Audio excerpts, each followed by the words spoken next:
Saudara, para guru di sekolah Aceh diminta untuk tidak pernah bosan dalam mensosialisasikan vaksinasi COVID-19 terhadap para siswa sampai seluruh siswa tervaksin dan pandemi berakhir.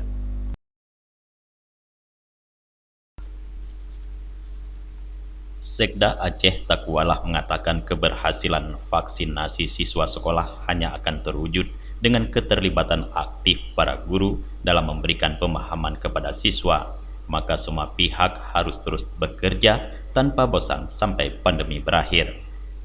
Sebelum mengikuti zikir dan doa di SLBNPD Takualah terlebih dahulu meninjau langsung setiap ruang kelas sekolah tersebut. Sekda Aceh Takualah juga menyapa para siswa dan berkomunikasi dengan sejumlah guru.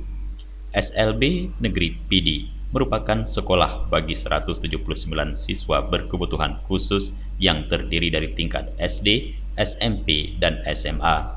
Sekolah ini juga memiliki 45 guru dan 9 orang tenaga kependidikan.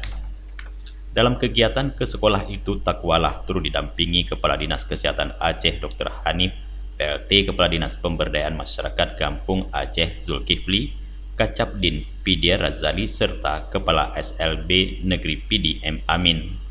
Seperti biasa, zikir itu dipimpin dari Gedung Sekretariat Daerah Aceh dengan diikuti secara virtual oleh para aparatur sipil negara di Sekretariat Daerah Aceh dan Satuan Kerja Perangkat Aceh. Selain itu, peserta zikir dan doa adalah para siswa dan guru SMA, SMK, dan SLB di seluruh Aceh. Dari PD, Tim Liputan Aceh TV melaporkan.